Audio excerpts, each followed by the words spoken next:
Hello प्यारे बच्चों, फिर से स्वागत है एक बार आपका हमारे इस छोटे से प्यारे से चैनल काइनेटिक एकेडमी में। तो बच्चों, आज है यूनिट एंड मेजरमेंट का लेक्चर नंबर 2। और देखो, कोशिश पूरी करेंगे कि आज इसी ही लेक्चर में पूरे के पूरा टॉपिक खत्म हो जाए यूनिट एंड मेजरमेंट का। ठीक है, तो चलो बच्चों, हमने पहली वीडियो में जो हमारा लास्ट टॉपिक था वो था प्रिंसिपल ऑफ होमोजेनिटी। अच्छी तरह समझा दिया था, है ना। क्या था? Dimensions of each term of an equation must be same. ठीक, उसके ऊपर हमने एक दो बढ़िया बढ़िया न्यूमेरिकल भी लगाए थे। आज एक दो न्यूमेरिकल और कर लेते हैं, उससे आपका वो थोड़ा ताज़ा भी हो जाएगा, उसकी यादें ताज़ा हो जाएगी और फिर उससे आगे बढ़ते हैं। ठीक है, तो ये दो न्यूमेरिकल बेटा मैंने उस पर बेस्ड लिए हैं प्रिंसिपल ऑफ होमोजेनिटी पे। पहला न्यूमेरिकल है find dimensions of a upon b in p is equal to क्या है, a minus t square upon b x, where p is equal to pressure, ठीक, टी बराबर टाइम है और एक्स क्या है, डिस्प्लेसमेंट है। चलो अब हम देखो इसमें ये सॉल्व करते हैं। बच्चों, हमने बताया था कि एक जैसी फिजिकल क्वांटिटी ही आपस में ऐड हो पाएगी और एक जैसी फिजिकल क्वांटिटी ही सब्ट्रैक्ट हो पाएगी। यानी कि जब जुड़ेगी तो भी सेकंड में सेकंड ही जुड़ेगा और सेकंड से सेकंड ही घटेगा, या मीटर में मीटर ही जुड़ेगा, मीटर से मीटर ही घटेगा। यही बताया था। यहाँ पे देखने से हमें ये पता चल रहा है, वैसे तो ये एक ही टर्म है पूरा, ठीक, तो लेकिन यहाँ से हमें एक हेल्प मिल रही है कि टी स्क्वायर माइनस हो रहा है किस में से, ए में से। इसका मतलब ए भी क्या है, टी स्क्वायर ही है। इसका मतलब ए भी क्या है, टी स्क्वायर ही है। ठीक, इसका मतलब डायमेंशन ऑफ क्या, a is equal to t two. भाई टाइम है ना, तो टाइम की क्या हो जाएगी, और इसको हम कैसे कर देंगे, बड़े ब्रैकेट के अंदर। यहां से हमें ये मिल गया। अब इसकी हेल्प से हम क्या करेंगे, b की डायमेंशन फाइंड करेंगे और फिर a अपॉन b की फाइंड कर लेंगे। तो अब क्या करेंगे बच्चों, देखो अब हमें p की भी डायमेंशन रखनी पड़ेगी और p बराबर क्या है, प्रेशर। देखो प्रेशर का यदि हम फार्मूला देखें, p इज इक्वल टू होता है force upon area. Force upon area, यहां से एम्पियर मत समझना, फोर्स अपॉन एरिया पूरे लिख दूं, AREA। अब ठीक है, फोर्स अपॉन एरिया। अब देखो हमें क्या करनी है, इसकी डायमेंशन रखनी पड़ेगी। देखो अब dimension of p is equal to, कहना लिखना पड़ेगा ना, ये dimension of p is equal to dimension of क्या। अब इसको क्या लिखोगे तुम, भाई सेकंड स्क्वायर में से सेकंड स्क्वायर माइनस होगा तो सेकंड स्क्वायर ही आएगा, तो इसको तो हम क्या लिखेंगे, t2 ही लिखेंगे, अपॉन में क्या, bx। अभी फिलहाल के लिए यही लिखो भाई, डायमेंशन ऑफ bx बाद में रख लेंगे इसका। चलो डायमेंशन ऑफ p, अब p में क्या है बच्चों, सबसे पहले तो ऊपर क्या है, फोर्स का डायमेंशनल फार्मूला क्या था बच्चों, फोर्स क्या होता था, मास इंटू एस्केलेशन। मास का क्या, m, और एस्केलेशन का LT माइनस 2, तो क्या बन गया पूरा, MLT माइनस 2। तो ये था MLT माइनस 2, अपॉन में क्या आ जाएगा, एरिया। एरिया यानी कि लेंथ इंटू लेंथ, L का स्क्वायर हो जाएगा। ठीक है, चलो L2 हो गया। भाई हम तो बोलते हैं ना, L2 बोलते हैं, इस तरीके से बोलते हैं डायमेंशन में। हमने बताया था कि ऐसे बोलना है। अभी तुम सोचोगे सर आपने खुद बताया और खुद L स्क्वायर बोल रहे हो, L2 बोलना है, सॉरी। अब आ जाओ यहाँ पे, देखो ये किसके इक्वल है, T2 बाई B, और X क्या है बच्चों, डिस्प्लेसमेंट। डिस्प्लेसमेंट क्या है, लेंथ। तो क्या लिखेंगे हम, इसकी डायमेंशन क्या लिखेंगे बच्चों, L। बात समझ में आई बच्चों। अब हमें b की डायमेंशन फाइंड करनी है, यहां से हम इजीली फाइंड कर सकते हैं। क्या करोगे, b की डायमेंशन फाइंड करने के लिए b इज इक्वल टू क्या करोगे, देखो b यहां आ जाएगा और ये जब हम उधर ले जा लेंगे b तो यहां आ जाएगा, b को जब हम इसको उधर ले आएंगे तो क्या हो जाएगा, पलट जाएगा। तो ये ऊपर क्या है, t2 है और L2, अपॉन में क्या आ जाएगा, देखो MLT माइनस 2 आएगा जब अपॉन में, एक L इसके पास है यहाँ, तो क्या हो जाएगा ML2T माइनस 2। कोई कंफ्यूजन तो नहीं है बच्चों यहाँ पे, ठीक है। चलो अब B, डायमेंशन ऑफ B, यानी कि dimension of B is equal to क्या आ जाएगा, dimension of B is equal to, देखो अब इसको सॉल्व कर लेते हैं। M ऊपर चला जाएगा, ऊपर M कुछ भी नहीं है तो M तो आ जाएगा -1 आ जाएगा। अब L को देखो, L क्या है यहाँ पे, पूरा L खत्म हो जाएगा, ऊपर भी 2 था इधर भी 2 था, ठीक, T -2 है, ऊपर जाके क्या हो जाएगा, प्लस, तो जुड़ जाएगा, ऐड हो जाएगा। T की पावर कितनी आ गई, 4, यानी कि ये आ गया M-1 और T4। ये तो आ गई डायमेंशन ऑफ B। और डायमेंशन ऑफ A हमने फाइंड कर लिया था, तो यहां पे क्या कर देंगे हम, dimension of A upon B is equal to क्या आ जाएगा बच्चों, देखो A की डायमेंशन पहले ऊपर रखेंगे T2, अपॉन में क्या आ जाएगा M-1 और T4। तो क्या बन जाएगा बच्चों ये देखो, अब m वापस ऊपर आएगा तो ये पॉजिटिव हो गया, m पावर 1 लिखने का कोई फायदा नहीं है। t जब ऊपर आएगा तो ये वाला क्या है पॉजिटिव ऊपर जाकर नेगेटिव हो जाएगा, तो 2 माइनस 4 कितना हो जाएगा t की पावर माइनस के 2, तो क्या हो जाएगा ये mt माइनस 2। उतार लो बच्चों जल्दी से, मैं एक बार देख लेता हूँ स्क्रीन में आया है या स्क्रीन से कहीं गायब तो नहीं हो गया है। नहीं, स्क्रीन में पूरा पूरा आया है, बहुत खूबसूरत आया है, ठीक है, बहुत ही खूबसूरत। चलो इसके बाद आते हैं बच्चों इस सवाल पे, ये आपको समझ में आ गया बहुत अच्छी तरह, गुड। अब आते हैं इस पे, देखो यहाँ पे क्या है बच्चों, find the dimension of A and B. यहाँ हमें ए और बी की अलग अलग डायमेंशन फाइंड करनी है। यहाँ तो हमें फाइंड तो हमने यहाँ भी ए और बी की अलग अलग की, बाद ही में तो हमने ए ओपन बी किया, लेकिन सवाल यहाँ पे क्या है एक तरीके से छोटा है, हमें ए और बी की अलग अलग डायमेंशन फाइंड करनी है। तो सबसे पहले हम यहाँ देखते हैं, देखो पूरे का पूरा टर्म एक ही है, ठीक। हम यहाँ देखते हैं बच्चों क्या है कि P प्रेशर हो गया, V वॉल्यूम हो गया, T टर्म, यहाँ पे देखो इससे यहाँ पे एक नया टर्म आया, कौन सा, V आया। चलो ये कांस्टेंट है, R कांस्टेंट है, इसलिए इसके बारे में मत सोचना यहाँ पे, ठीक है, R क्या है, कांस्टेंट है। अब बात करते हैं हम, देखो यहाँ पे सबसे पहले तो हमें यहाँ देखो सबसे इजी, यहाँ पे ये V क्या है बच्चों, वॉल्यूम है, वॉल्यूम, इसका मतलब हमें B की डायमेंशन मिल गई भाई। वॉल्यूम यदि क्या B यदि माइनस हो रहा है, किस में से माइनस हो रहा है, V में से माइनस हो रहा है। मैंने कहा था एक जैसी फिजिकल क्वांटिटी क्या हो सकती है, ऐड हो सकती है और सब्ट्रैक्ट हो सकती है। यदि B किस में से, वॉल्यूम में से माइनस हो रहा है, तो इसका मतलब B क्या है, वॉल्यूम है, इसका मतलब B क्या है, वॉल्यूम है। तो dimension of B is equal to dimension of V, dimension of V, ठीक। तो डायमेंशन ऑफ B कितनी हो जाएगी, यानी कि V क्या, साइड इंटू साइड या L into B into H, तीनों लेंथ ही है, तो क्या आ जाएगा L की पावर 3। बच्चों कोई डाउट तो नहीं है यहाँ पे, डायमेंशन ऑफ B हमारा ये आ गया, डायमेंशन ऑफ B आ गया। अब आते हैं हम डायमेंशन ऑफ A फाइंड करते हैं। अब यहाँ देखो, यहाँ पे क्या है, ये जब ऐड हो रहे हैं आपस में, इसका मतलब ये प्रेशर है, P का मतलब तो प्रेशर है, P में जब ये ऐड हो रहा है, ठीक है, इसका मतलब क्या है, एक जैसी फिजिकल क्वांटिटी आपस में ऐड होती है, एक जैसी फिजिकल क्वांटिटी आपस में क्या हो सकती है, ऐड हो सकती है। यहाँ पे देखो dimension of P is equal to dimension of A by V2 V square, अभी तो V स्क्वायर बोल सकते हैं हम यार, अभी थोड़ी निकाली हमने कोई डायमेंशन, ठीक है। P की डायमेंशन देखो हमने निकाल ली थी, कहाँ निकाली थी P की डायमेंशन, देखो P की डायमेंशन हमने यहाँ निकाली, कहाँ गया, ये थी हमारे पास P की डायमेंशन, डायमेंशन ऑफ P क्या आ गई थी, ये आ गई थी। तो यहाँ हम डायरेक्ट इसे रख दें, P की डायमेंशन अगर हम देखो L2 को ऊपर भी ले जाते हैं यार, चलो कोई बात नहीं, फिर से लिख लेते हैं, MLT माइनस 2 अपॉन में क्या आया था, L2, यही तो आया था, ठीक। डायमेंशन ऑफ P तो ये हो गई, यानी कि P तो प्रेशर ही है, A क्या है फाइंड करना है, और V2, V की डायमेंशन क्या है, L3, यानी कि हम क्या करेंगे, L3 की पावर 2, L3 को तो सॉरी बड़े ब्रैकेट में रखा जाएगा, बाहर पावर क्या है 2, अरे स्क्वायर है ना इसका, तो 2 कर देंगे भाई। V की डायमेंशन क्या आ जाएगी, L3 हो जाएगा, ठीक। अब यहाँ पे देखो, अब बहुत इजी है, बस अब A को फाइंड करना, तो इसका मतलब L3 को हम उधर ले जा लेंगे, L3 को उधर ले, 3 2 जा 6 हो जाएगा, यहाँ पे ध्यान रखना। तो A इज इक्वल टू, यदि हम यहाँ से करते हैं A इज इक्वल टू, यहाँ पे रख दो, पावर क्या हो जाएगी, 3 2 जा 6 1 7, ओहो, यानी कि L कितना हो जाएगा, 3 2 जा 6 तो ये है, और यहाँ पे क्या एक L और है, तो कितना हो जाएगा 7T माइनस 2 अपॉन में ये क्या है L2, भाई L2 ऊपर जाएगा तो माइनस में हो जाएगा, यानी कि कितना आ जाएगा 5 आ जाएगा।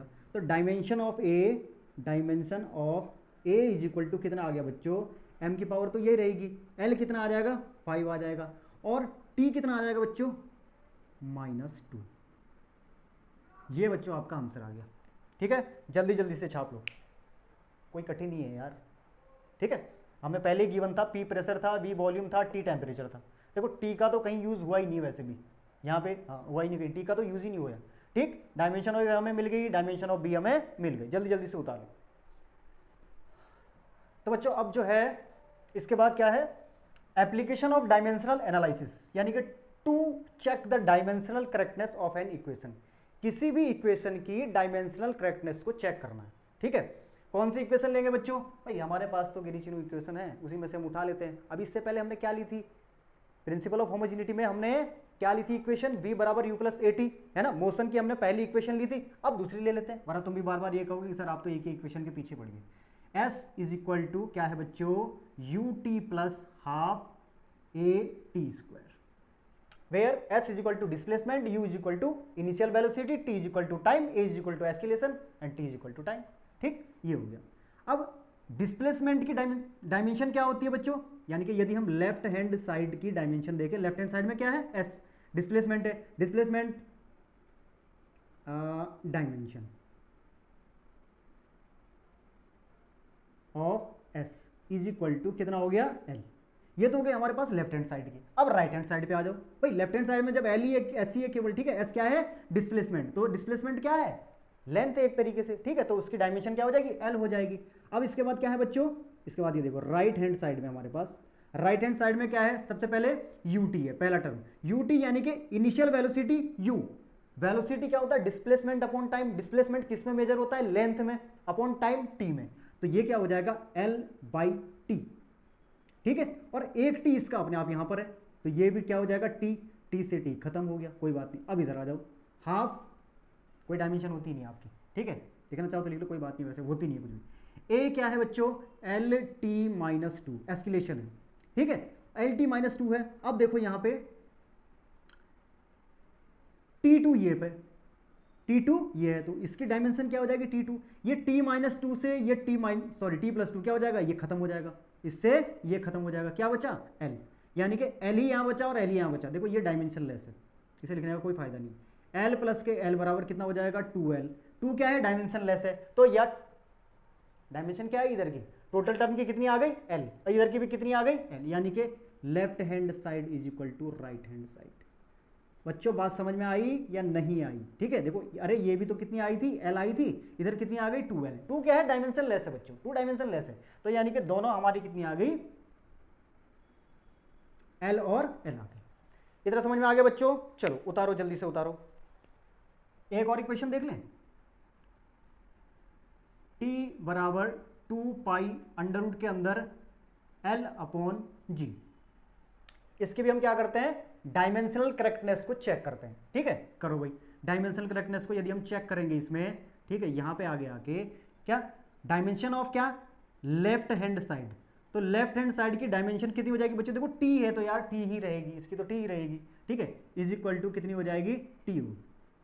अब आता है राइट हैंड साइड पे, राइट हैंड साइड में देखो बच्चों, राइट हैंड साइड में देखो टू पाई, डायमेंशन लेस, ठीक है ना, क्या है ये, एंगल है, टू पाई या कांस्टेंट जो भी मान लो, ठीक है, ये क्या है, कांस्टेंट है, तो इसकी तो डायमेंशन नहीं होगी।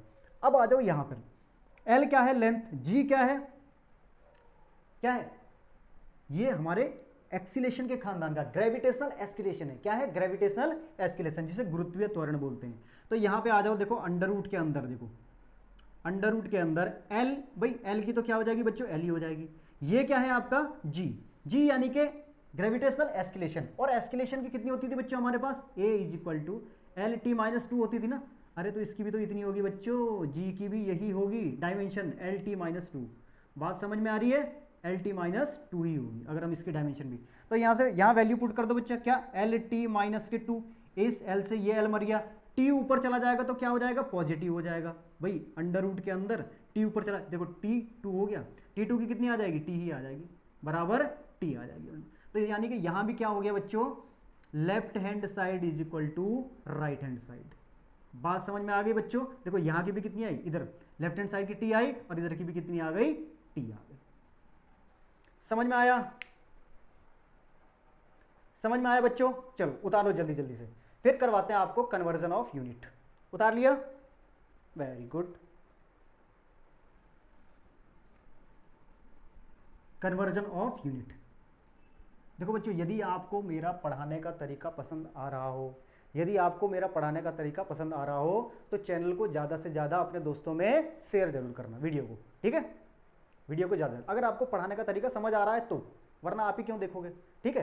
तो अपने दोस्त जो 11th फिजिक्स वाले हैं ध्यान रखना ये भी, ठीक है, हालांकि इसमें 12th की भी वीडियो बनती है तो आपका उससे संबंध नहीं है भाई, जो 11वीं का है तो वो अपने जो 11th वाले हैं उन्हीं को ही वीडियो शेयर करें, ठीक है। चलो अब बात करते हैं बच्चों कन्वर्जन ऑफ यूनिट की, कन्वर्जन ऑफ यूनिट।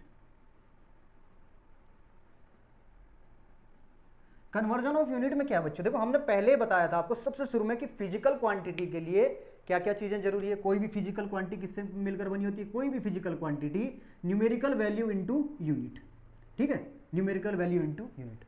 अब ध्यान देखो, अगर हम यूनिट चेंज करते हैं, कन्वर्जन ऑफ यूनिट लिखा है ना टॉपिक को, अगर हम यूनिट चेंज करते हैं तो उसकी ये न्यूमेरिकल वैल्यू भी चेंज हो जाएगी।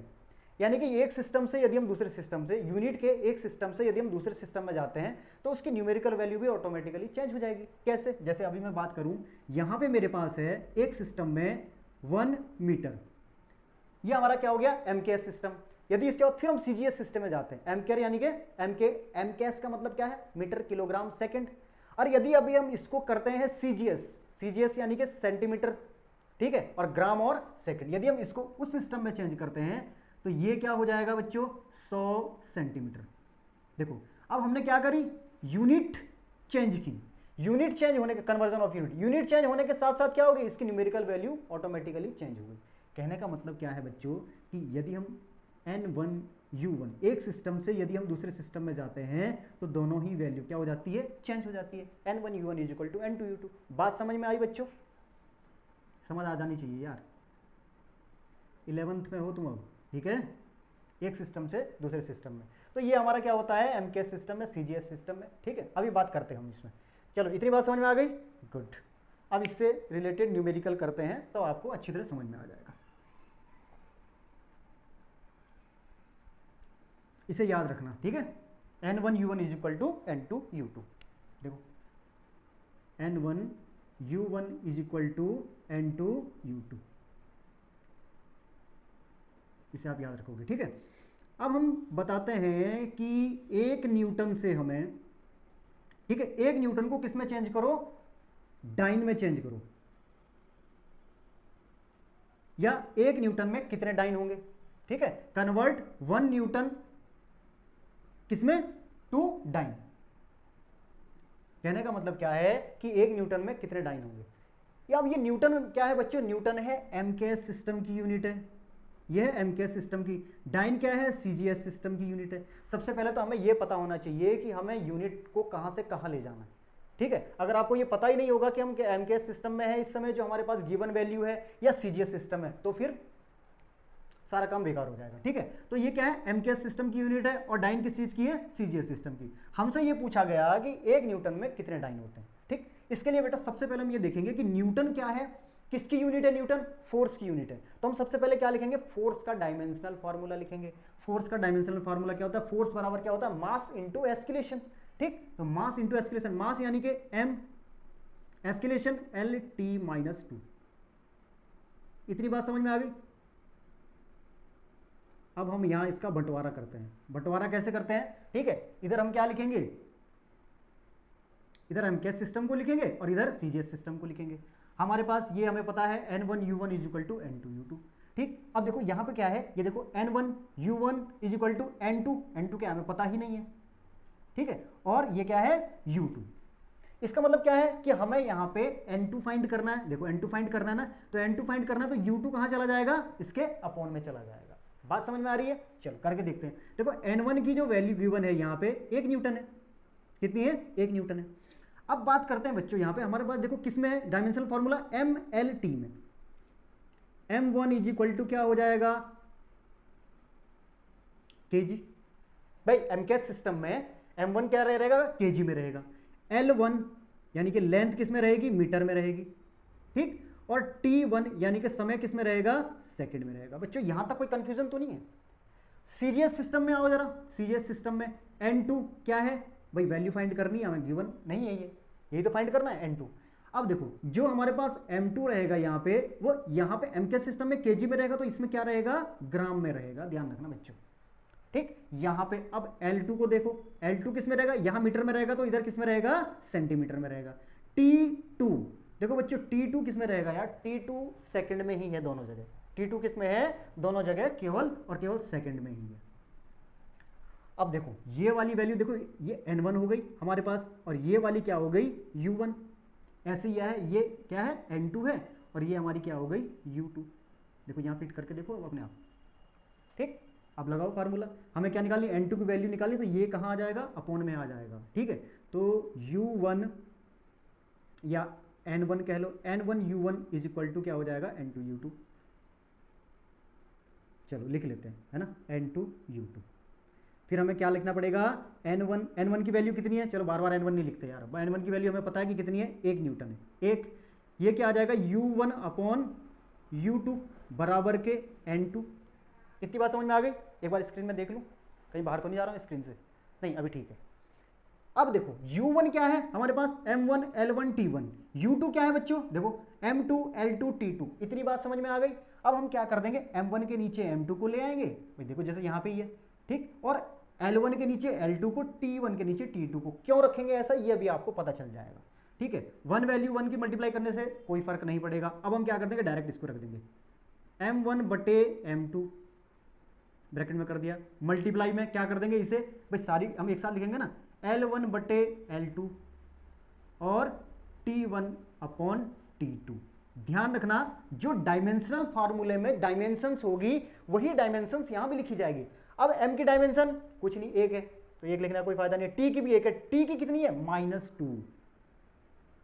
बच्चों ध्यान समझ, देखो यहां पे क्या लिखोगे, -2 लिख दो, सेकंड क्या है, -2 लिख दो। बात समझ में आ रही है, ठीक। अब यहां पे क्या है, देखो यहां पे वैल्यू फाइंड करनी है हमें, किसकी, N2 की वैल्यू फाइंड करनी है। अब देखो यहां बच्चों N2 इज इक्वल टू यहां पे देखो M1 किस में है, kg में, किस में है, kg में, अपॉन में M2 किस में है, ग्राम में। बच्चों यहां कोई कंफ्यूजन तो नहीं हुआ। ऐसे ही यहां पर ये क्या है, मीटर में है, और ये किस में है, सेंटीमीटर में है, ठीक है, L2। और T1 किस में है, ये भी सेकंड में है, और ये भी किस में है, सेकंड में है। पावर क्या है दोनों में, -2। अब इसको हम क्या करेंगे, कन्वर्ट कर देंगे। क्या कन्वर्ट करेंगे बच्चों, 1 किलोग्राम में कितने ग्राम होते हैं भाई, केजी लिखा हुआ है, 1 2 3 4 कुछ लिखा हुआ नहीं है, तो क्या लिखेंगे, 1000 ग्राम बटे ग्राम बटे ग्राम, ठीक। ऐसे ही यहां पर है 100 सेंटीमीटर अपॉन में सेंटीमीटर। यहां पर क्या होगा, सेकंड तो सेकंड ही है, यहां पे तो कोई फर्क नहीं, अरे इसको लिखने की जरूरत ही नहीं है, यहीं इसे क्या कर दो, खत्म कर दो, इसे लिखने की जरूरत नहीं, ऊपर से बराबर कट तो जाएगा, सेकंड अपॉन सेकंड, ठीक। अब देखो ग्राम से ग्राम गया, सेंटीमीटर से सेंटीमीटर गया। N2 इज इक्वल टू क्या आ गया बच्चों, 10 की पावर कितना आ गया, 3। भाई 1000 को क्या लिखेंगे, 10 की पावर 3 इंटू 10 की पावर 2, ये हो जाएगा। अब N2 बराबर कितना आ गया, 10 की पावर 3 10 की पावर 2, दोनों पावर ऐड हो जाएंगे क्योंकि 10 क्या है, सेम है, तो 10 की पावर 5 कितना आ गया, 9। बच्चों ये सवाल समझ में आया आपको, आई होप आपको बहुत अच्छी तरह समझ में आ गया होगा। देखते हैं यार एक बार, ओहो थोड़ा सा डाउन रह गया, है ना। इसको हम क्या करते हैं, फिर से सही से लिखते हैं। ये थोड़ी यार इसमें दिक्कत ही है ना। N2 इज इक्वल टू क्या हो गया, 10 की पावर 3 इंटू 10 की पावर 2, तो ये आ गया हमारे पास N2 इज इक्वल टू 10 की पावर 5 डाइन। अब ठीक है ना, ये अब आंसर आया। N2 इज इक्वल टू क्या आ गया बच्चों, 10 की पावर 5 डाइन, ठीक है। अच्छी तरह समझ में आ गया, समझ में आ गया बच्चों। देखो अरे कुछ नहीं था यार, हमें यहां से एक सिस्टम से दूसरे सिस्टम में जाना था। कन्वर्जन ऑफ यूनिट का मतलब यही है कि हमारे पास एक सिस्टम की यूनिट गिवन होगी, दूसरे सिस्टम के हमारे पास क्या करेंगे, उसे ये मैग्नीट्यूड पूछ लेगा। दूसरे सिस्टम का क्या पूछेगा, मैग्नीट्यूड। इन्होंने कहा कि 1 न्यूटन में कितने डाइन होते हैं। हमें पता था न्यूटन क्या है, एमकेएस सिस्टम की यूनिट है, और डाइन क्या है, सीजीएस सिस्टम की यूनिट है। हमें यह पता था कि न्यूटन किसकी यूनिट है, फोर्स की यूनिट है। तो फोर्स का हमने क्या लिखा, डायमेंशन फार्मूला लिख लिया। फोर्स का डायमेंशन फार्मूला mLT-2 होता है। अब हमने इसको जो है इसी क्रम में लिख दिया, पहले इसको एमकेएस सिस्टम की यूनिट लिख लिया मैं यहाँ पे, इसके बाद इसके ये वाले लिख लिए, ठीक है भाई। किस किस में, ये मास में है और लेंथ में है और किसमें, टाइम में है। तो ऐसी प्रकार हमने इसको क्या कर दिया, डिवाइड कर दिया। इधर एक सिस्टम का एमकेएस सिस्टम का लिखा, इधर सीजीएस सिस्टम की लिखी, यूनिट भी और न्यूमेरिकल वैल्यू भी। हमें जो फाइंड करना था उसको क्या करें, हमने N2 की वैल्यू फाइंड करनी थी, तो U2 को अपन में ले आए। U2 यानी कि जो सीजीएस सिस्टम की यूनिट है, हमने इसी प्रकार से लिख लिया भाई, M के नीचे M ही लिखेंगे, इसे हमें सॉल्व करने में आसानी हुई। इस प्रकार से ये, बाकी तो सारी मैथ्स है, ठीक है। समझ में आ गया बच्चों, या एक क्वेश्चन और कराएं इससे रिलेटेड, समझ में आया एक और, चलो ठीक है, उतार लो इसे जल्दी से पहले।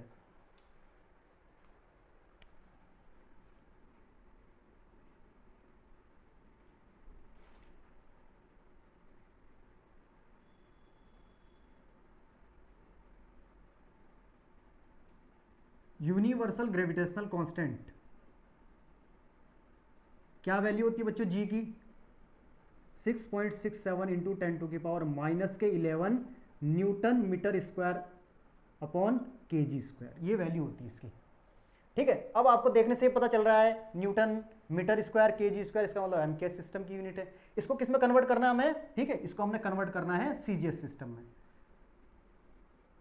Convert into CGS system, CGS system. ठीक है, सीजीएस सिस्टम में कन्वर्ट करना है। तो सबसे पहले क्या जरूरी था बच्चों? देखो फार्मूला तो यही लगेगा। जो सबसे ज्यादा जरूरी चीज होती है, सबसे पहली जो कंडीशन होती है, वो हमें पता होना चाहिए कि इसका डायमेंशनल फार्मूला क्या निकलेगा। सारा कुछ उसी पे डिपेंड है। ठीक है, डायमेंशनल फार्मूला वो निकलेगा किससे? जो हमारे पास इसकी यूनिट दी हुई है। ठीक है, अब देखो इसका डायमेंशनल फार्मूला निकालते हैं। यूनिट में देखो जरा, न्यूटन क्या है बच्चों? फोर्स की यूनिट है। अब फोर्स का फार्मूला क्या होता है बच्चों? तुम्हें पता है अच्छी तरह, mL/T-2। ये क्या है? Metre square. तो यहां पे भी हम क्या कर देंगे? मीटर स्क्वायर, यानी कि मीटर क्या लेंथ में होगा ना ये तो। भाई मीटर क्या है? मीटर किसकी यूनिट है? लेंथ की यूनिट है। तो हमने क्या कर दिया? L2 कर दिया। अपॉन में केजी, केजी किसकी यूनिट है बच्चों? मास की यूनिट है बच्चों। ठीक है, तो अपॉन में क्या हो जाएगा? मास का स्क्वायर। अरे यहां तक तो कोई दिक्कत नहीं हुई बच्चों। अब यहां देखो क्या आ जाएगा? m, यहां पर क्या है? m2 है। m2 ऊपर जाएगा, -2 बन जाएगा। एक m की पावर यहां है तो m -1 हो जाएगा। हो सकता है स्क्रीन में ना आ रहा हो, यहां लिख देता हूं मैं, m-1 आ रहा है। ठीक है, अब l देख लो, l की एक पावर यहां है, दो पावर यहां है, तो ये कितना आ गया? L3 आ गया।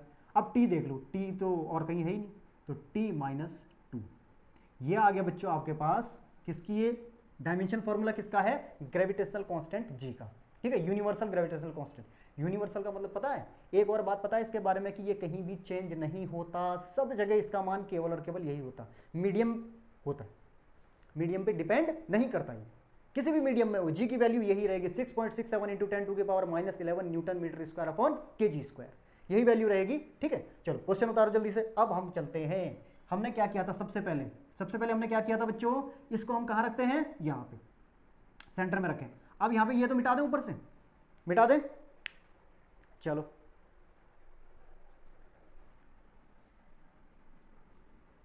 तो क्या आ गया हमारे पास? चलो लिख लेते हैं पहले इसे, m-1,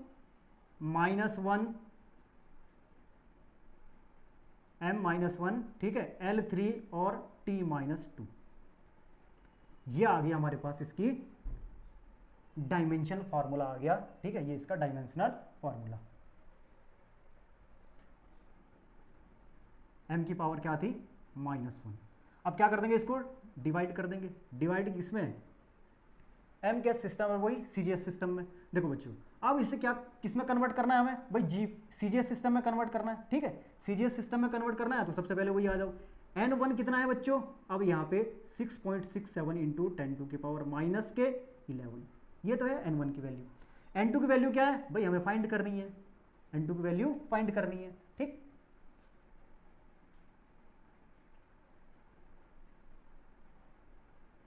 जब तक ये तिरछी विरछी लाइन होती है यार, मुझे ना बड़ी इरिटेशन होती है। अब ठीक है, ठीक है, -11 हो गया।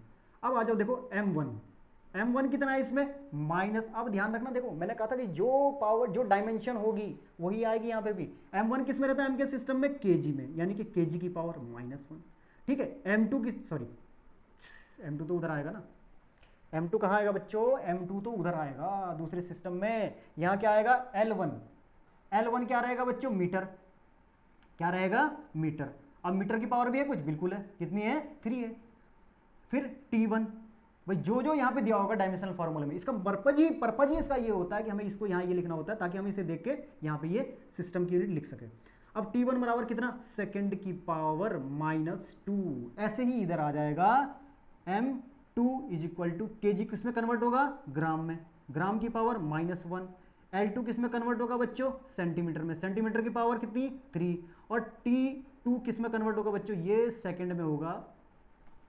बस केवल एक क्या है? टाइम ऐसा है जो सेकंड दोनों जगह।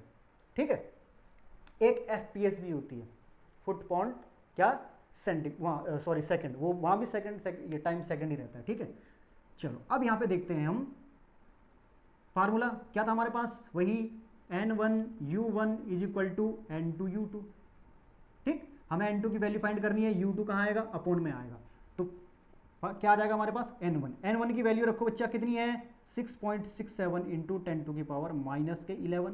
ठीक, अब वही U1 अपॉन U2 माने कि ये कहाँ आ जाएगा, अपोन में आ जाएगा। ठीक, तो देखो M1 अपॉन M2 ऐसे आ जाएगा। ठीक, इधर तुम लिख सकते हो N2 इज इक्वल टू, ठीक है, यहाँ क्या आ जाएगा L1 अपॉन L2 और T1 अपॉन T2। कोई नाराज तो नहीं है इस बात से। -1 देखो, इसके बाद -1 है, इसकी पावर 3 है और इसकी पावर कितनी है -2। देखो ये तो खत्म हो गया यहीं पे। अब रह गया सारा खेल इसका रह गया। ठीक है, चलो इसका खेल देखें यार, स्क्रीन में कहीं ज़्यादा डाउन तो नहीं चलेगा हम, हाँ डाउन जाने वाले थे, अगर एक स्टेप भी नीचे लगते तो डाउन जाने वाले थे। अब यहाँ पे आ जाते हैं हम N2 बराबर 6.67 इंटू 10 टू की पावर -11। ठीक, M1 वही कितना आ जाएगा बच्चों, kg अपॉन कितना ग्राम की पावर -1 अपॉन, ये देखो L1 कितना है, किसमें रहेगा यहाँ मीटर अपॉन में क्या आ जाएगा सेंटीमीटर की पावर कितनी है 3। अब देखो 6.67 इंटू 10 टू की पावर -11, ये क्या हो जाएगा, वही 1000 ग्राम बटे ग्राम, है ना, और यहाँ क्या हो जाएगा 100 सेंटीमीटर अपॉन सेंटीमीटर। अब यहाँ से यार ये खत्म हो जाएगा, ये भी खत्म हो जाएगा, और पावर तो रहेगी -1 3। आउट ऑफ स्क्रीन तो नहीं हो रहा है, नहीं बच गया, यहाँ भी बच गया। चलो अब यहाँ देखो N2 is equal to 6.67 into 10 to की पावर -11। अब यहाँ देखो 10 की पावर 3 की पावर क्या है -1, यहाँ पे क्या है 10 की पावर 2 की पावर क्या है 3। बात समझ में आ गई। चलो N2 is equal to 6.67 into 10 to की पावर -11, ये क्या हो जाएगा 10 टू की पावर -3 हो जाएगा बच्चों, और यहाँ 10 टू की पावर 6 हो जाएगा, 3 2 जा 6। अब इस 6 में से 3 को घटा दो, 6 - 3 कितना हो जाएगा 3 हो जाएगा, प्लस का 3 होगा, फिर -11 प्लस 3 माइनस का 8, तो N2 इज इक्वल टू कितना आ गया 6.67 इंटू 10 टू की पावर -8 आ गया है बच्चों। भाई बात समझ में आई, ये हमारा क्या हो गया न्यूमेरिकल वैल्यू आ गई, ये हमारा आंसर हो गया। चलो बच्चों बहुत अच्छी तरह समझ में आ गया होगा। ठीक है, सब बस इसमें जो याद रखने लायक जरूरी बात है, जो सबसे पहले जहां स्टार्टिंग होती है वो जरूरी है कि आपको इसका डायमेंशनल फार्मूला निकालना आना चाहिए। अगर आपने डायमेंशनल फार्मूला निकाल लिया, बाकी तो सारा खेल उसी पर है। ठीक है, बाकी सब कुछ किस पे, डायमेंशनल फार्मूले पे ही डिपेंड है। चलो उतार लो जल्दी से। अब आप इसकी यूनिट लिखना चाहते हो, सॉरी, अगर आप इसकी यूनिट लिखना चाहते हो तो यूनिट लिख सकते हो। देखो यहाँ पे क्या थी, न्यूटन, ये तो थी हमारी एमकेएस सिस्टम की। सीजीएस सिस्टम में क्या हो जाएगा, न्यूटन की देखो डाइन हो जाएगा, मीटर क्या हो जाएगा सेंटीमीटर स्क्वायर हो जाएगा, और अपॉन केजी में क्या हो जाएगा, ये केजी का क्या हो जाएगा ग्राम का स्क्वायर। ऐसा कर सकते हो आप इसे। ठीक है, ये लो, फिर आउट ऑफ स्क्रीन तो नहीं हो गया, हाँ, थोड़ा सा आउट ऑफ स्क्रीन हो गया है, कोई बात नहीं, से हम इधर लिख सकते हैं, शॉर्ट करके लिख सकते हैं। डाइन के बाद क्या था, मीटर यानी कि सेंटीमीटर स्क्वायर, और ये था केजी यानी कि ग्राम का स्क्वायर। आई होप अब आ चुका होगा ये पूरा। ठीक है, अब बात समझ में आ गई बच्चों, कोई कंफ्यूजन नहीं रहना चाहिए अब तो। यदि हमारे पास कोई भी फिजिकल क्वांटिटी हमें ये पता हो कि ये किन किन क्वांटिटी पर, किस किस क्वांटिटी पर डिपेंड कर रही है, तो हम उसके लिए क्या फार्मूला डेराइव कर सकते हैं। ठीक है, क्या कर सकते हैं, फार्मूला डेराइव कर सकते हैं। ठीक है बच्चों, तो सबसे पहले हम देखते हैं, थोड़ा आसान सा लेके चलते हैं। ठीक, अभी जब हम बात कर भी रहे थे, फोर्स का फार्मूला क्या था बच्चों हमारे पास, फोर्स का फार्मूला था हमारे पास ma। इसका मतलब हमें पता है कि फोर्स किस किस पे डिपेंड कर रहा है, मास और एस्केलेशन पे डिपेंड कर रहा है। फोर्स किस किस पे डिपेंड कर रहा है, मास और एस्केलेशन पे।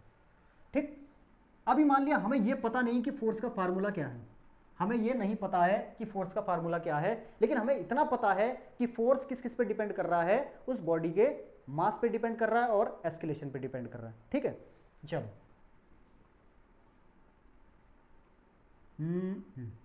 F is proportional to m। हमें यह भी पता नहीं है कि m की कितनी पावर है, यहाँ पे कितनी पावर पे डिपेंड कर रहा है। ठीक है, हम इसकी पावर मान लेंगे x। क्या मान लेंगे? इसकी पावर x मान लेंगे। ठीक, दूसरा डिपेंड कर रहा था किस पे? a पे। इसकी पावर क्या मान लेंगे बच्चों? y मान लेंगे। ठीक है, हमारे पास कोई भी जब दो क्वांटिटी क्या आती है? प्रोपोर्शनल में आती है। बताया था मैंने किसमें? सॉरी, तुम्हें नहीं बताया था, 12th की क्लास थी। ठीक है, चलो कोई बात नहीं। इसको हम क्या कर देते हैं? हम इक्वल कर देते हैं कांस्टेंट लगाकर। ठीक है, तो f इज इक्वल, एक पहले तो एक साथ कर देंगे इसे, m की पावर x इंटू a की पावर y। तुम सोचोगे सर क्या ये पावर लगानी जरूरी थी? अरे बच्चों, हमें नहीं पता है कि यार पावर भी हो सकती है। वो तो तुम्हें अभी पता है कि हाँ फोर्स का फार्मूला क्या होता है, मास इंटू एस्केलेशन की पावर, कुछ नहीं है वहाँ पे, लेकिन पावर हो भी तो सकती है, ऐसा जरूरी थोड़ी है भाई। जैसे हमारे पास काइनेटिक एनर्जी का फार्मूला है, k is equal to half mv²। अब यहाँ देख लो, काइनेटिक एनर्जी किस किस पे डिपेंड कर रही है? मास और किस पे? वेलोसिटी का क्या है यहाँ पे? स्क्वायर है। ठीक है ना, तो हमें ये पता नहीं है यहाँ पे, तो इसलिए हमने क्या लिया इसे? डायमेंशन इसकी x और y मान ली। ठीक, चलो पावर, सॉरी, इसकी पावर हमने क्या मान ली? x और y मान ली। ठीक है, पावर x और y मान ली। हमने क्या किया? f इज इक्वल टू, जब हमने इसके इक्वल किया तो k m की पावर x a की पावर y, हमने क्या मान ली इसे? इक्वेशन नंबर 1 मान ली। ठीक है, इक्वेशन नंबर 1 मान लिया हमने। अब हम क्या करेंगे? इसका डायमेंशनल फॉर्मूला लिखेंगे। क्या करेंगे? इसका डायमेंशनल फॉर्मूला किसका लिखेंगे? f का। f का होता है mlt-2, mlt-2। k क्या है बच्चों? k कांस्टेंट है, तो कांस्टेंट का तो कोई भी क्या डायमेंशन नहीं होती है। अब हम आते हैं a पे, m पे। m क्या है बच्चों? मास। ठीक, मास, इसकी डायमेंशन क्या हो गई? x, पता है हमें पहले से। a क्या था बच्चों? यहाँ पे एस्केलेशन था। एस्केलेशन की तुम्हें पता है lt-2, और क्या है इसकी डायमेंशन? क्या है? y है। ठीक, अब हम क्या करेंगे? देखो इसको कंपेयर करेंगे, जो इनकी पावर है वो क्या करेंगे? हम कंपेयर करेंगे आपस में। m की पावर देखो यहाँ तो 1 है, यहाँ m केवल, यहाँ नहीं है m केवल, यहाँ है। m की पावर क्या है? x है, तो यहाँ पे m की पावर क्या है? 1 है। इसको हम अलग अलग लिखें तो तुम्हें थोड़ी और आसानी हो जाएगी, थोड़ा बच्चों वाला काम हो जाएगा वैसे ये। ठीक है, वो तो बच्चों वाला काम जाएगा। और l की पावर भी क्या है? यहाँ पे 1 ही है। t की पावर क्या है यहाँ? -2। बेटा इससे ज़्यादा और इजी वे में नहीं हो सकता। ठीक है, यहाँ पे देखो m की पावर क्या है? x, m की पावर क्या है? x, चलो इसे यहाँ लिख लो, m की पावर x। l की पावर क्या है? y। अरे y इसके साथ भी तो है, ध्यान रखो ना, y l के साथ भी आएगा y और t के साथ भी आएगा। t की पावर क्या हो जाएगी? -2y। अरे कोई कंफ्यूजन तो नहीं है? अब कंपेयर करके देख लो आपस में। जब m और m को हमने कंपेयर किया तो x की वैल्यू क्या आई? 1। अरे m से m खत्म हो जाएगा, x की वैल्यू क्या आ जाएगी? 1। जब किसको हमने कंपेयर किया? m को, तो x इज इक्वल टू 1 आ गया। x की वैल्यू क्या आ गई हमारे पास? 1। अब आ जाओ l पे, देखो जरा, l पे देखो जरा, यहाँ l की पावर y है, यहाँ l की पावर कितनी है? 1 है, तो y बराबर भी कितना आ गया बच्चों? y बराबर भी 1 आ गया हमारा, कोई शक नहीं। अब तुम सोचोगे सर t के ऊपर भी -2 था, यहाँ भी -2y है। ठीक है, y की वैल्यू तो यहाँ से भी आ सकती है, और क्या पता y की वैल्यू कोई दूसरी आए, तो चलो करके देख लेते हैं, कोई बात नहीं। देखो यहाँ पे देखो t की पावर क्या है? माइनस के, t से t तो खत्म हो जाएगा, पावर यहाँ क्या है? -2 इज इक्वल टू क्या हो जाएगा? -2y। -2 अगर हम इसे क्या लेके आते हैं? अपॉन में लेके आते हैं, -2 इज इक्वल टू, देख लो ये खत्म हो जाएगा, तो y बराबर क्या आ गया? 1 ही तो आ गया।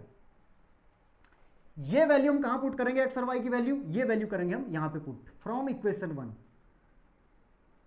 फ्रॉम इक्वेशन 1 रख दो, यहाँ वैल्यू रख दो, x की भी रख दो और y की भी वैल्यू रख दो। f is equal to k, m की वैल्यू क्या रखी हमने? 1, और a की वैल्यू भी क्या रखी? 1। ठीक, तो यहाँ पे फार्मूला क्या हो जाएगा? f बराबर ma। ये तो हो गया आपका फार्मूला जो आपको प्रूव करना था। ठीक है, और k is equal to 1 by experiment, experiment. ठीक है, ध्यान रखना, बाई एक्सपेरिमेंट k की वैल्यू 1 आई। अरे मैंने नहीं किया एक्सपेरिमेंट, बुक में भी ऐसा ही लिखा हुआ है। ठीक है, k की वैल्यू बाई एक्सपेरिमेंट 1 है। बच्चों समझ में आ गया? यदि हमारे पास कोई भी ऐसी क्वांटिटी हो, हमें पता है जिसका डायमेंशनल फॉर्मूला हमारे पास नहीं है, हमें नहीं पता है, हमें केवल इतना पता है कि ये क्वांटिटी किस किस पे डिपेंड कर रही है। हमें पता था फोर्स, अच्छा फोर्स, यार हम किसी पे धक्का लगा रहे हैं, ठीक है, तो कोई एक मान लिया जिस भी बॉडी पे हम क्या कर रहे हैं? फोर्स लगा रहे हैं, अगर वो हल्की है तो इजीली क्या हो जाएगी, मूव हो जाएगी। यदि बहुत भारी है तो क्या हो जाएगी, मूव नहीं होने की। तो किस पे, एक तो मास पे डिपेंड किया उसके, फिर एस्केलेशन पे। भाई जितनी हल्की वस्तु होगी आप तेजी से उसे बढ़ाते हुए स्पीड में ले जाओगे, भारी होगी तो क्या हो जाएगा, एस्केलेशन क्या होगा, कम होगा। यानी कि किस किस पे डिपेंड किया उसने, मास पे और एस्केलेशन पे डिपेंड किया। हमें ये पता था फोर्स, बस हमने क्या करा, सबसे पहले इसको, ये इसके प्रोपोर्शनल, ये इसके प्रोपोर्शनल, यानी कि फोर्स किसके, मास के, फोर्स किसके, एस्केलेशन के। पावर हमने इसलिए लगा दी कि हमें पता नहीं था कि एम की कितनी पावर रहेगी, ए की कितनी पावर रहेगी, ठीक है, हमने तो बिल्कुल अनजान बन गई। इसको इस तरीके कर देते हैं, जब दो प्रोपोर्शनल आते हैं तो इज इक्वल टू लगा कर कांस्टेंट लगा के ऐसे ही हमने क्या इक्वेशन, फिर हमने यहाँ क्या लिखा, फोर्स का डायमेंशन फार्मूला लिखा, इधर इनकी डायमेंशन लिख दी, इनको आपस में कंपेयर कर दिया, जो एक्स और वाई की जो वैल्यू आई वो वैल्यू हमने फार्मूले में इस इक्वेशन में पुट कर दी, हमें क्या मिल गया, फार्मूला मिल गया, force is equal to mass into acceleration. बच्चों इतना समझ में आ गया, बहुत अच्छी तरह उतार लो। अब देखो सिंपल पेंडुलम का फार्मूला तुम्हें मान लिया नहीं पता है, मान लिया नहीं पता है, हमें यह पता है कि सिंपल पेंडुलम में टी हमारे पास जो टाइम पीरियड का फार्मूला होता है, time period of simple pendulum, ठीक है, पेंडुलम इज इक्वल टू कितना होता है, टी। टी इज डिपेंड, किस किस पे डिपेंड करता है, ठीक, किस किस पे डिपेंड कर रहा है, मास ऑफ पेंडुलम पे, लेंथ ऑफ पेंडुलम, और जी क्या है, ग्रेविटेशनल एक्सीलरेशन जो पेंडुलम का है, ठीक। पेंडुलम समझते हो ना, जैसे पहले दीवार घड़ियां होती थी, दीवार घड़ी में वो एक सुई घूमती थी नीचे, वो कांटा सा, वो क्या होता है, सिंपल पेंडुलम की तरह बिहेव करता है, ठीक है ना, उसी की बात कर रही है। यानी कि लेंथ ऑफ पेंडुलम पे डिपेंड करता है, उसका ग्रेविटेशनल एक्सीलरेशन क्या है और उसका मास कितना है, इस चीज पे time period of simple pendulum depend करता है। तो इसके लिए हमें क्या करना है, फार्मूला डिराइव करना है। अब फार्मूला डिराइव करने के लिए तुम्हें पता है कि जब इस पे डिपेंड कर रहा है तो कोई बात नहीं, देखो टी जब इन पे डिपेंड कर रहा है तो हम डायरेक्ट लिख सकते हैं इसे। अब देखो पहले में पता है ना तुमने कैसे कैसे किया, ठीक है, हम क्या लिख देते हैं direct, T is proportional to L की पावर एक्स, जी की पावर क्या है वाई, और एम की पावर क्या है जेड, ठीक है, इसी पे डिपेंड कर रहा है। अब हम इसको क्या कर देते हैं, वैसे कांस्टेंट लगाकर के एल जी, इसको चेंज कर सकते हैं क्या हम, वाई जी, फर्क तो कुछ नहीं पड़ना है, ठीक है ना, फर्क तो कुछ भी नहीं पड़ना है, वैसे भी करके बता दूंगा, कोई बात नहीं, ऐसा मत सोचना कि सर उससे कोई फर्क पड़ जाएगा, कोई फर्क नहीं पड़ेगा फिर भी, ठीक है। देखो के एल एम जी, एक्चुअल में क्या है कि मैंने बच्चों को शॉर्ट फॉर्म में लिखा L M G, light machine gun, इस तरीके से बताया था इसे, ठीक है, एल एम और जी, ये ठीक है। ये इक्वेशन क्या आ गई बच्चों, सॉरी ये क्या हो रहा है, ये जेड, जी की पावर जेड, इक्वेशन नंबर क्या आ गई, 1 आ गई, L M G light machine gun की इक्वेशन नंबर 1, ठीक है। अब लिखो, देखो इसे, टी क्या है, टी की डायमेंशन क्या होगी, टी की डायमेंशन टी ही होगी, dimension of T is equal to T हो जाएगा, ये इसकी डायमेंशन आ गई। अब डायमेंशन यानी कि राइट हैंड साइड में जो टर्म है हमारे पास, के क्या होगा, डायमेंशन लेस होगा, एल क्या है, लेंथ ऑफ पेंडुलम, अरे लेंथ लिख दें, लेंथ हो गया, ठीक है, ये क्या हो गया, मास ऑफ पेंडुलम था, ये क्या है, gravitational acceleration, gravitational acceleration, gravitational acceleration. अब तो कोई दिक्कत नहीं है, आउट ऑफ स्क्रीन तो नहीं हो गया कुछ, नहीं, ठीक है। अब ठीक हमने ये लिख दिया, ठीक है। अब इधर आ जाओ, अब इनकी डायमेंशन लिखते हैं, के डायमेंशन लेस है, एल की क्या होगी भाई, एल ही हो जाएगी, पावर एक्स, एम क्या है, मास, पावर वाई। अब यहाँ पे देखो जरा, ये क्या है, ग्रेविटेशनल एस्केलेशन है, और एस्केलेशन की एल टी माइनस 2 होता है, एल टी माइनस 2 की पावर जेड।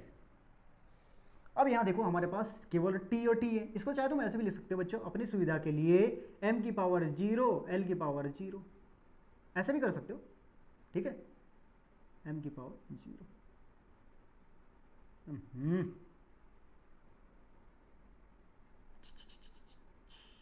अब ठीक है, ये टी हो गया, देखो सब दिखाई इधर आ रहा है या कहीं, ठीक है। एम की पावर हमने क्या कर दी, एम की पावर भी 0 कर दी, एल की पावर भी क्या कर दी हमने 0 की, ये ऐसे, और टी की पावर, खैर टी तो था ही यहाँ पे, ये अपने सुविधा के लिए ताकि कंपेयर करने में तुम्हें आसानी रहे। चलो देखो सबसे पहले बात करते हैं m यहाँ पर कहाँ कहाँ है, m m m केवल m एक ही जगह है और यहाँ भी एक ही जगह। तो सबसे पहले तो हम y को निकालते हैं कि y बराबर कितना आ गया, 0। y बराबर कितना आ गया बच्चों, 0 आ गया। अब देखो l को देखो, l क्या है बच्चों, यहाँ पे भी है और यहाँ पे भी है, ठीक। l को देखो कि l कहाँ पर है, l की पावर इधर क्या है, 0 है, और इधर जो l की पावर है वो बच्चों l की पावर x भी है और l की पावर यहाँ क्या है, z भी है। तो x प्लस के जेड ये आ जाएगी l की पावर। तो यहाँ से भी कुछ खास निकला नहीं है, केवल क्या आ गया, x plus Z is equal to 0 आ गया, और कुछ भी नहीं निकला यहाँ पे, ठीक। अब बात करते हैं यहाँ जो सारा खेल खेलेगा वो अब आता है हमारे पास t। t की पावर क्या है यहाँ पे, 1, बाकी किसी जगह t है नहीं, एक ही जगह है t, माइनस के 2z हो जाएगा, ठीक। तो t इज इक्वल टू यानी कि t की पावर 1, कहने का मतलब यही है, और यहाँ क्या हो जाएगा, t की पावर माइनस के 2z। स्क्रीन में नीचे तो नहीं चला गया ज़्यादा, नहीं ठीक है, बिल्कुल ठीक है। अब यहाँ देखो, यहाँ से t से t को जब कंपेयर करेंगे तो माइनस ये क्या हो जाएगा, 1 इज इक्वल टू माइनस के 2z, और z की वैल्यू क्या आ जाएगी बच्चों, z is equal to minus K 1/2। बच्चों कोई दिक्कत तो नहीं हुई यहाँ पे, z की वैल्यू माइनस के 1/2। अब देखो यहाँ से जब z की वैल्यू माइनस 1/2 आ गई, अब z की वैल्यू हम कहाँ पुट करेंगे, यहाँ पे, तो x की वैल्यू भी आ जाएगी, ये उधर चला जाएगा तो क्या आ जाएगा, प्लस में आ जाएगा। कहने का मतलब क्या है कि x इज इक्वल टू 1/2 आ जाएगा, x इज इक्वल टू 1/2 आ जाएगा। बस सारा खेल खत्म। अब क्या कर दो, ये सारी x, y और z की वैल्यू क्या रखेंगे हम, फ्रॉम इक्वेशन 1, फ्रॉम इक्वेशन 1 रख दो वैल्यू। क्या वैल्यू रखोगे बच्चों, t इज इक्वल टू के, तो क्या है, डायमेंशनलेस है, तो के का तो लिखने का कोई फायदा नहीं है, ठीक। चलो l की पावर क्या करते हैं, देखो l की पावर कितनी है, अरे कहाँ चले गए यार, l की पावर x है, x की पावर क्या थी बच्चों, x की पावर 1/2 थी, l की पावर कितनी आ गई, 1/2, x की वैल्यू, क्योंकि l की वैल्यू क्या है, x का मतलब क्या था, 1/2, ठीक है। m पे आ जाओ, m की वैल्यू क्या है बच्चों, y है, लेकिन y बराबर क्या निकला है, 0 निकला है, तो ये तो खत्म ही हो जाएगा, ठीक है। किसी भी टर्म की पावर क्या है, यदि 0 है तो वो क्या वैल्यू बन जाती है, 1, 0 मत कर देना। हाँ, अब बात आ जाती है g की, g की वैल्यू देखो बच्चों, g की वैल्यू क्या है, z, और z की पावर कितनी है, माइनस के 1/2, माइनस के 1/2। अरे यार क्या लिख दिया ये, माइनस के 1/2। बच्चों यहाँ तक कोई दिक्कत तो नहीं है, ठीक है। t इज इक्वल टू क्या आ गया बच्चों, l की पावर 1/2। इस अगर हम g को नीचे ले जाएं अपॉन में, तो इसकी ये पावर जो माइनस में, ये क्या हो जाएगी, प्लस में हो जाएगी, g की पावर 1/2, ठीक। इसे हम कुछ ऐसे भी लिख सकते हैं, ठीक। अच्छा ये देखो यहाँ पे यार k को साथ में छोड़ना नहीं, k को क्यों नहीं छोड़ना साथ में, अभी इसकी वैल्यू बताऊंगा, चौंक जाओगे तुम, ठीक। कैसे, अब फिर तुम बोलोगे सर आप तो अपने मर्जी के हिसाब से, जैसे आपको पता है फार्मूला, आप तो उसी हिसाब से लिखते जा रहे हो। ऐसा नहीं है बेटा, ये बुक में भी ऐसे ही दिया हुआ है, ठीक है। अब एक्सपेरिमेंटली उन्होंने वो प्रूव किया है सिंपल पेंडुलम के लिए, तो इसमें मैं क्या कर सकता हूँ, मैंने कोई एक्सपेरिमेंट नहीं किया है, ठीक। t इज इक्वल टू क्या है, ये तो आ गया हमारे पास 2π, k बराबर 2π। देखो ये 2π क्या है, एक्सपेरिमेंटली आया, ये एक्सपेरिमेंट किया गया है, देखा किसी ने नहीं भैया, मैंने तो नहीं देखा, ठीक। देखो इसको क्या लिख सकते हैं हम, अंडर रूट के अंदर, भाई किसी भी टर्म की पावर यदि आपकी 1/2 आ रही है, हाफ आ रही है, तो उसको क्या लिख सकते हैं, अंडर रूट के अंदर लिख सकते हैं, ठीक। तो अंडर रूट के अंदर हमने क्या लिख दिया, l अपॉन g, पूरे को लिख दिया ना भाई, ये भी पावर 1/2, ये भी पावर 1/2। तो टाइम पीरियड का फार्मूला सिंपल पेंडुलम के लिए यही होता है, आ गया। और k इज इक्वल टू 2π क्या है, बाई एक्सपेरिमेंटली, ठीक है,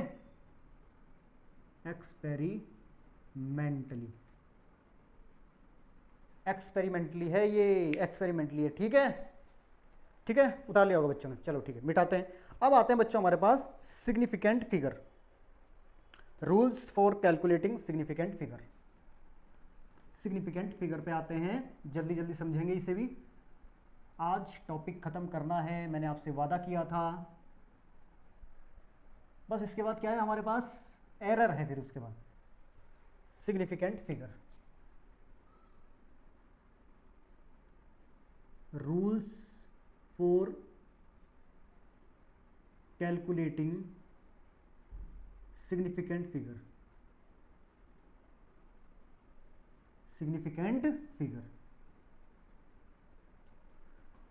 चलो सिग्निफिकेंट फिगर है क्या बच्चों, सबसे पहले तो तो हमारे पास क्या है बच्चों, rules for calculating the significant figure. ठीक, अब सिग्निफिकेंट फिगर क्या होते हैं बच्चों, किसी भी मेजरमेंट में जो सबसे ज़्यादा एक्यूरेसी दिखाते हैं। ठीक है, जो सबसे ज़्यादा एक्यूरेसी लाते हैं।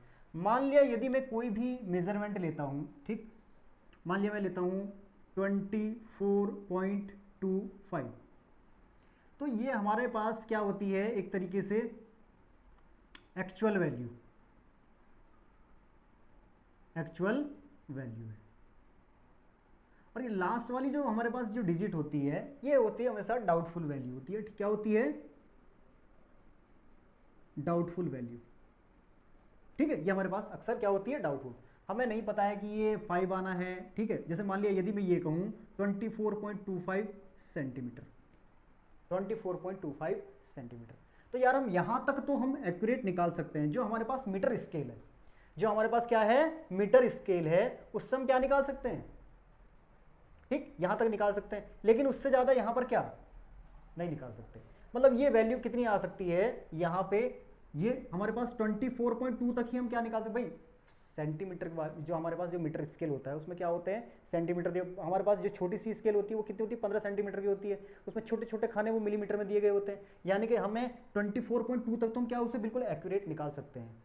ठीक, लेकिन 24.2 अब आगे क्या आ रहा है, 5 आ रहा है। ये 5 क्या है, डाउटफुल है। इसको हम क्या कर सकते हैं, यहाँ पे हम श्योर नहीं है। तो सिग्निफिकेंट फिगर के बारे में बात करते हैं बच्चों, जो हमारे बिल्कुल एकदम एक्यूरेट वैल्यू हो। क्या होती है वो वैल्यू, क्या होती है, ठीक, अभी बताते हैं आपको कि वो वैल्यू होती क्या है। पहले उसके लिए जो है फाइंड करने के लिए कुछ रूल्स हैं। सबसे पहला रूल क्या है बच्चों, all non zero number are, all non zero numbers are significant figure. ये एस एफ समझ लो, जहां पे मैं लिख दूं क्या हो जाएगा, सिग्निफिकेंट फिगर हो जाएगा। All non zero number are significant figure, जैसे 3.152 लिख दूं मैं, ठीक है, और क्या लिख दूं 4.167, 2489, ठीक, ये लिख दूं। या चलो मैंने पॉइंट हटा दिया। अब तुम सोचोगे सर शुरू में ही आपने पॉइंट दिखा दिया, सारा दिमाग खराब कर दिया। ए बी सी, यानी कि यहाँ पे कितने हैं, ऑल नॉन जीरो नंबर आज सिग्निफिकेंट फिगर 1 2 3 4, सारे तो नॉन जीरो है ना, तो यानी कि 4 सिग्निफिकेंट फिगर आ गए। यहाँ पे भी कितने आगे, अगर तुम यहाँ जीरो भी लगा दो तो भी कितना आ जाएगा। हमने कहा ऑल नॉन जीरो नंबर, तो ऑल नॉन जीरो नंबर की बात की है तो यहाँ पे 1 2 3 4 4 सिग्निफिकेंट फिगर होंगे। ध्यान रखना, जीरो को काउंट मत कर लेना, क्योंकि बात हो रही है नॉन जीरो नंबर की, जो नॉन जीरो नंबर है। ठीक, यहाँ पे आगे देखो, यहाँ पे कितना आगे, ये भी 4 सिग्निफिकेंट फिगर। इतनी बात समझ में आ गई, मतलब all non zero number are significant figure. चलो यार पहले से जीरो हटा देते हैं, अभी जीरो वाला केस नहीं लेकर आते हैं, ठीक है ना, तुम्हें फिर वो वरना कंफ्यूजन हो जाएगा। अब बात आती है, दूसरा आता है हमारे पास, ठीक, zero between two significant figure या two non zero. Zero between two non zero number, non zero number, zero between two non zero numbers oblique significant figure. Non zero number के लिए हमने क्या कहा, नॉन जीरो नंबर सारे क्या होंगे, significant figure होंगे। तो नॉन जीरो के ऑब्लिक में मैंने क्या लिख दिया, सिग्निफिकेंट फिगर। या तो नॉन जीरो नंबर या सिग्निफिकेंट फिगर, एक ही बात है, ठीक है ना। तो zero between two non zero number are क्या होंगे, ये भी सिग्निफिकेंट फिगर होंगे। ध्यान रखना, यदि किसी भी नंबर में कोई नंबर क्वांटिटी हमारे पास ऐसी है, जैसे a इज इक्वल टू 20504, दो नॉन जीरो नंबर के बीच में चाहे कितनी भी जीरो आ जाए वो सारी सिग्निफिकेंट फिगर में काउंट होगी। Zero between two non zero number and significant figure.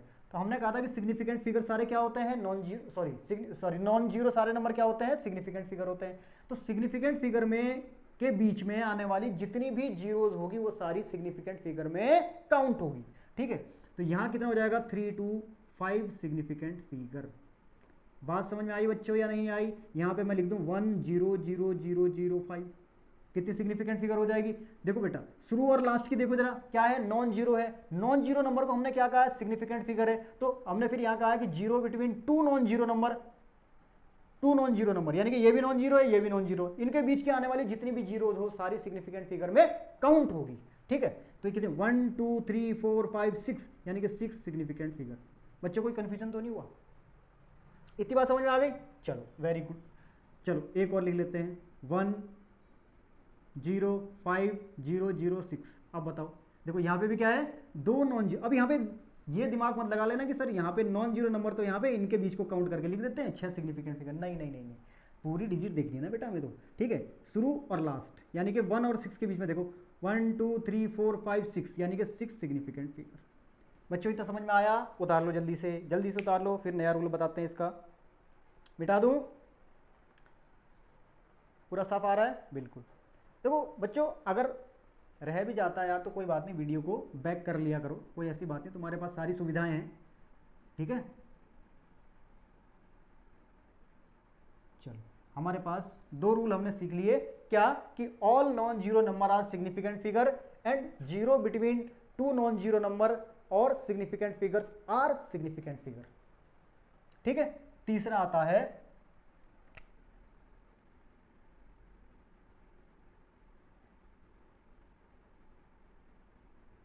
Ending zero. Ending zero के केस में, एंडिंग जीरो, ठीक है, किसी भी नंबर क्वांटिटी की एंडिंग यदि जीरो से हो रही है तो वहां पे सिग्निफिकेंट फिगर क्या होंगे? एंडिंग जीरो में क्या हो जाता है, इफ क्या, ये तो हमें पता ही है कि एंडिंग जीरो है, तो ठीक है, तो हमें इफ लिखने की जरूरत है ही नहीं। तो वहां क्या आ जाएगा, zero will appear, zero will appear after decimal. क्या है? After decimal. एक कंडीशन तो ये होनी चाहिए कि जीरो क्या है, आफ्टर डेसिमल होनी चाहिए, ठीक। And at the and, at the and. दूसरी कंडीशन क्या है कि वो लास्ट में होनी चाहिए उस नंबर क्वांटिटी के।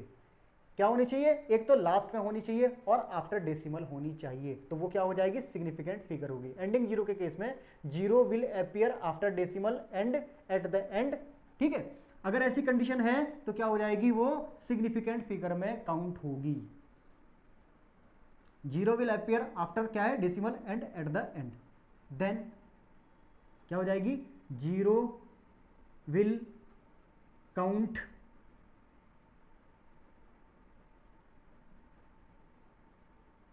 इन सिग्निफिकेंट फिगर।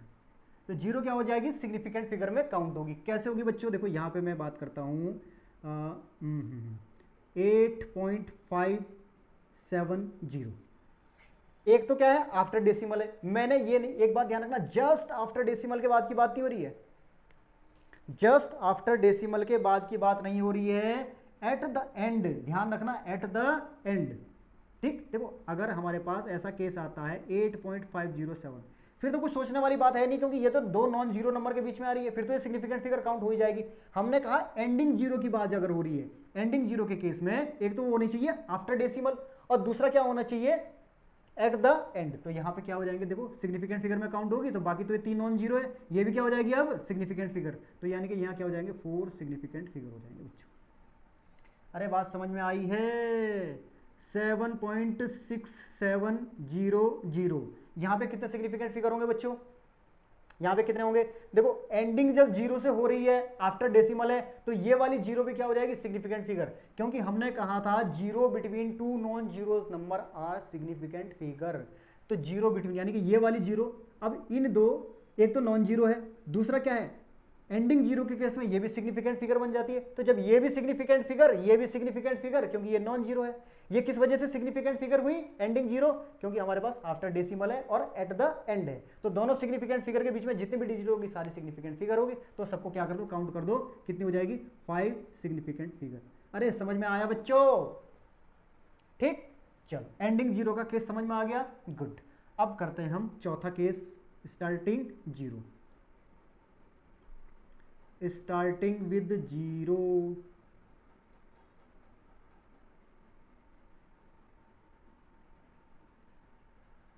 ठीक, यहां पे क्या होगा, स्टार्टिंग जीरो के केस में बच्चों, zero will not count in significant figure. Starting zero के केस में जीरो सिग्निफिकेंट फिगर में काउंट नहीं होगी। जैसे 006। यहाँ पे सिग्निफिकेंट फिगर देखो स्टार्टिंग किससे हो रही है, 0 से हो रही है ना, तो यहाँ पे सिग्निफिकेंट फिगर कितने हो जाएंगे बच्चों, 1, केवल 6 ही रहेगा। अब यहाँ पे देख लो 0.006, यहाँ पे ये गलती मत कर देना कि आफ्टर डेसिमल, आफ्टर डेसिमल के बाद एक कंडीशन और भी थी, एट द एंड। वो क्या थी, एंडिंग जीरो के लिए थी। अरे अगर यहाँ भी कोई बात नहीं, एट द एंड भी आ जाता तो भी सिग्निफिकेंट फिगर कितने हो जाते हैं यहाँ पे, एस एफ। अब सिग्निफिकेंट फिगर यहाँ पे केवल 2 ही रहेंगे, क्योंकि ये वाले काउंट नहीं होंगे, स्टार्टिंग जीरो वाले। एट द एंड और आफ्टर डेसिमल, तो ये तो नॉन जीरो है, ये तो इस वजह से सिग्निफिकेंट फिगर हो गया। ये वाली जीरो किस वजह से काउंट होगी सिग्निफिकेंट फिगर में, क्योंकि after decimal and at the and. ठीक है, तो यहाँ पे सिग्निफिकेंट फिगर कितने हो जाएंगे, 2।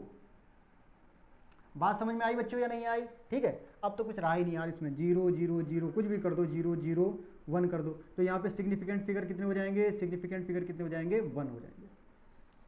ठीक है, क्योंकि क्या है, सारी स्टार्टिंग वाली जीरो है। ठीक है, तो देखो यहाँ अगर मान लिया ऐसे हो 6.0005, अब सिग्निफिकेंट फिगर कितने हो जाएंगे। अब तो देखो 2 नॉन जीरो नंबर है, इनके बीच की तो कितनी आ गई, चाहे कितना भी कुछ भी आ जाए, सारे सिग्निफिकेंट फिगर में काउंट हो जाएंगे। ठीक है, क्या हो जाएंगे, S F is equal to significant figure कितने हो जाएंगे, 5। बच्चों समझ में आया या नहीं आया, जल्दी जल्दी बताओ, जल्दी बताओ, समझ में आया नहीं आया? मुझे ऐसा लगता है कि बच्चों को समझ में आ गया होगा। हाँ सर जी, आप तो बोलोगे क्योंकि आपको तो पता है, वो तो हमारे दिल से पूछो क्या हालत है। एक तो गर्लफ्रेंड छोड़ के गई है, ऊपर से आप। हाँ हाँ हाँ हाँ, अब करते हैं यदि हम, ठीक है,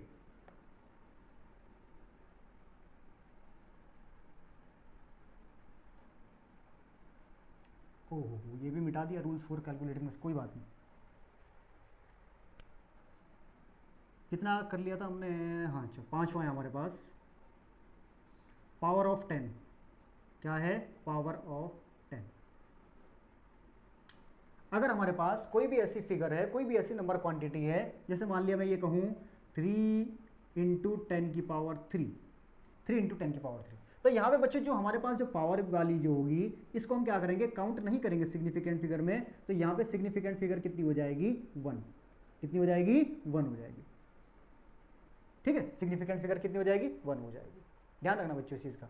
ठीक है, मान लिया 0.3 इंटू 10 की पावर 4, यहाँ पे भी सिग्निफिकेंट फिगर कितनी काउंट होगी, 1 ही काउंट होगी। ठीक है, तो ये 10 की पावर में जितनी भी आएगी वो सब क्या होंगी, सिग्निफिकेंट फिगर काउंट नहीं होगी। बस एक बात का ध्यान रखना, 6 4 constant term,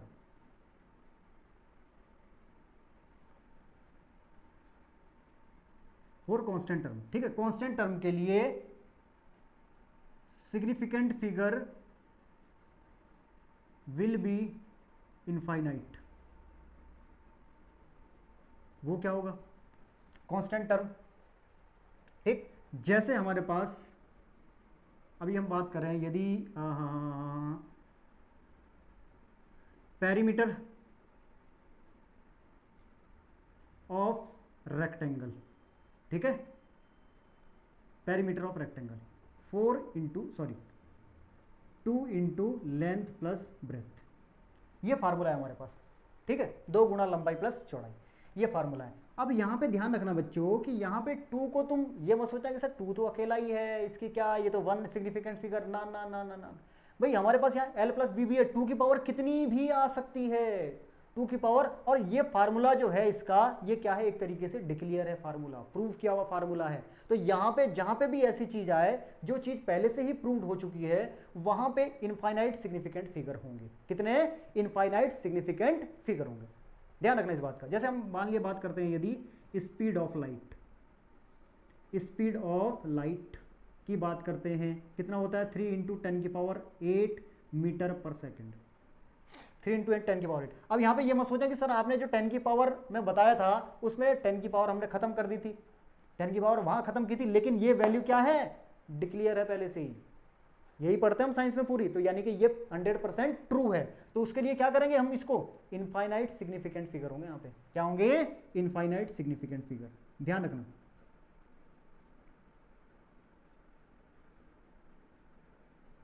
significant figure.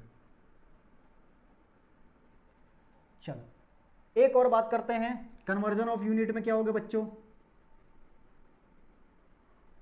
Conversion of unit में, कन्वर्जन ऑफ यूनिट में क्या होगा बच्चों, देखो यदि हम बात करते हैं 3 metre is equal to 300 centimetre, significant figure में कोई भी चेंज नहीं होगा, सिग्निफिकेंट फिगर में कोई भी चेंज नहीं होगा। देखो यहाँ पे कितने हैं, यहाँ पे भी एक ही सिग्निफिकेंट फिगर और यहाँ पे भी तो एक ही होगा, 0 0 तो वैसे भी काउंट नहीं होगा।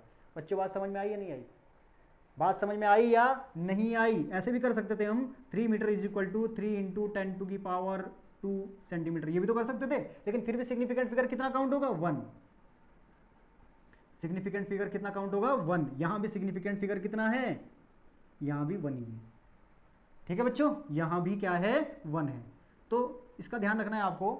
अरे यार इधर मुझे लग रहा कि ये आउट ऑफ स्क्रीन हो चुका होगा, नहीं नहीं बच गया, गुड, ठीक है। तो कन्वर्जन ऑफ यूनिट में भी क्या है, किसी भी सिस्टम से हम दूसरे सिस्टम में जाते हैं, ठीक है, किसी भी यूनिट के सिस्टम से हम दूसरे सिस्टम में जाते हैं तो वहां पे सिग्निफिकेंट फिगर में कोई चेंज नहीं होगा, ठीक। कन्वर्जन ऑफ यूनिट के केस में क्या हो जाएगा, no change, no change in significant figure, जो हमारे पास पहले से ही है वही बाद में भी रहेगी जब अगर हम दूसरे सिस्टम में जाते हैं, ठीक है, यूनिट के दूसरे सिस्टम में जाते हैं।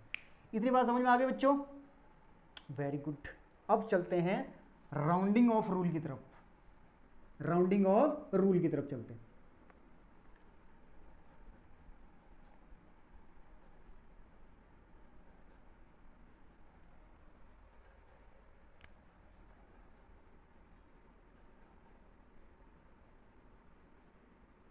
राउंडिंग ऑफ रूल,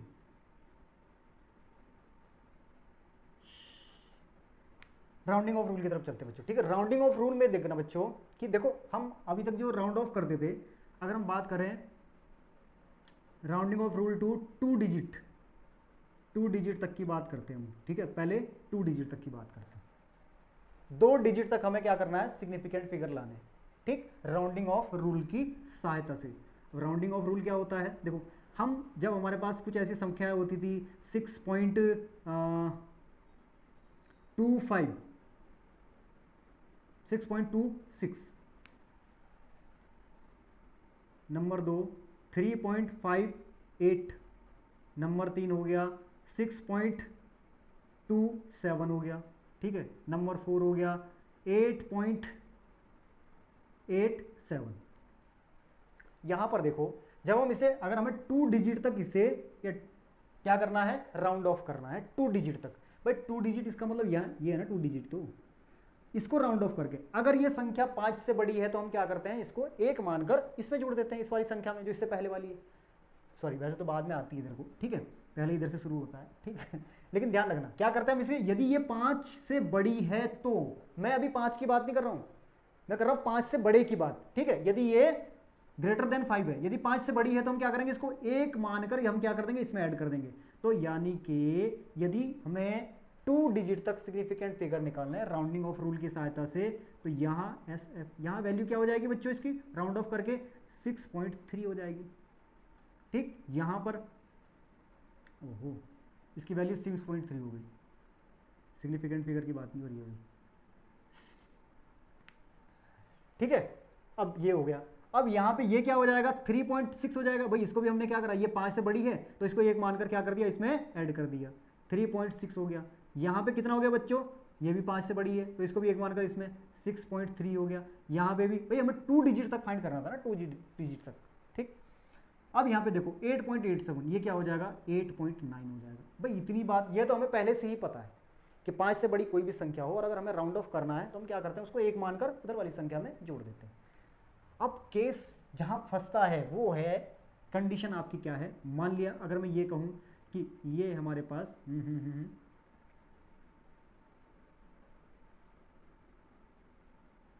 6.251, 2.851, सॉरी 3.552, 4.253,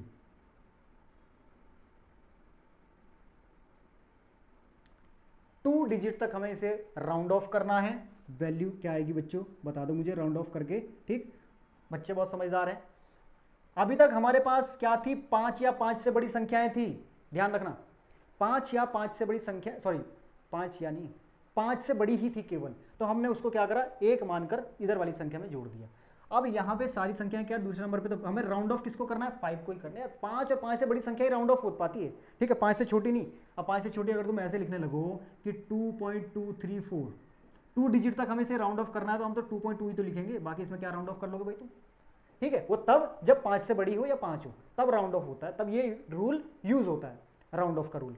अब यहां पे ध्यान रखना बच्चों, यदि 5 के बाद कोई भी नॉन जीरो नंबर है, 5 के बाद कोई भी यदि नॉन जीरो नंबर, जीरो की बात नहीं हो रही, जीरो काउंट मत करना, 5 के बाद यदि कोई भी नॉन जीरो नंबर होना चाहिए, ध्यान रखना।